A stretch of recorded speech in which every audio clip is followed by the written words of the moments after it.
ರಾಜಧಾನಿ ಬೆಂಗಳೂರಿನ ಲಗ್ಗೆರೆಯಲ್ಲಿ ಘೋರ ದುರಂತವೊಂದು ಸಂಭವಿಸಿದೆ. ಕೌಟುಂಬಿಕ ಜಗಳ ತಾರಕಕ್ಕೇರಿ ಇಂಜಿನಿಯರ್ ಪತ್ನಿಯ ಕತ್ತು ಹಿಸುಕಿ ಕೊಂದ ಪತಿ, ತಾಯಿಗೆ ಕೊನೆಯ ವಾಟ್ಸ್ಆಪ್ ಸಂದೇಶ ಕಳುಹಿಸಿ ತಾನೂ ನೇಣಿಗೆ ಶರಣಾಗಿದ್ದಾನೆ. ಧಾರವಾಡ ಕಳಘಟಗಿಯ ಸಾಫ್ಟ್ವೇರ್ ಎಂಜಿನಿಯರ್ ಪದ್ಮಾವತಿ ಹಾಗೂ ಬೆಳ್ತಂಗಡಿಯ ಸಿವಿಲ್ ಎಂಜಿನಿಯರ್ ಸುಮಂತ್ ಜೈನ್ 4 ವರ್ಷಗಳ ಹಿಂದೆ ಪ್ರೀತಿಸಿ ಮದುವೆಯಾಗಿದ್ದರು. ದಂಪತಿ ನಡುವೆ ಕೌಟುಂಬಿಕ ವಿಚಾರಕ್ಕೆ ಆಗಾಗ ಜಗಳ ನಡೆಯುತ್ತಿತ್ತು.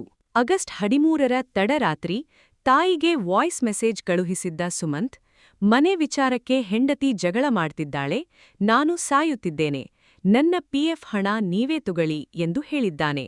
ಬಳಿಕ ದಂಪತಿ ನಡುವಿನ ಜಗಳ ತಾರಕಕ್ಕೇರಿದಾಗ ಪತಿ ಸುಮಂತ್ ಜೈನ್ ಪತ್ನಿ ಪದ್ಮಾವತಿ ಕತ್ತು ಹಿಸುಕಿ ಕೊಲೆ ಮಾಡಿದ್ದ. ಬಳಿಕ ತಾನು ನೇಣು ಬಿಗಿದುಕೊಂಡು ಆತ್ಮಹತ್ಯೆಗೆ ಶರಣಾಗಿದ್ದಾನೆ ಎಂದು ತಿಳಿದುಬಂದಿದೆ. ವಿಚಾರ ತಿಳಿದು ಸ್ಥಳಕ್ಕೆ ದೌಡಾಯಿಸಿರುವ ರಾಜಗೋಪಾಲನಗರ ಠಾಣೆ ಪೊಲೀಸರು ಪರಿಶೀಲನೆ ನಡೆಸಿ ಪ್ರಕರಣ ದಾಖಲಿಸಿಕೊಂಡಿದ್ದಾರೆ. ವೀಕ್ಷಕರೇ, ಸಣ್ಣಪುಟ್ಟ ಕೌಟುಂಬಿಕ ಗೊಂದಲಗಳು ಇಂತಹ ಭೀಕರ ಹತ್ಯೆ ಮತ್ತು ಆತ್ಮಹತ್ಯೆಯಲ್ಲಿ ಅಂತ್ಯಗೊಳ್ಳುತ್ತಿರುವುದರ ಬಗ್ಗೆ ನಿಮ್ಮ ಅಭಿಪ್ರಾಯವೇನು? ಕಮೆಂಟ್ ಮಾಡಿ ತಿಳಿಸಿ. ಕ್ರೈಮ್ ಮತ್ತು ರಾಜ್ಯದ ಸುದ್ದಿಗಳಿಗಾಗಿ ನಮ್ಮ ಚಾನೆಲ್ ಲೈಕ್ ಮತ್ತು ಸಬ್ಸ್ಕ್ರೈಬ್ ಮಾಡಿ. ಧನ್ಯವಾದಗಳು.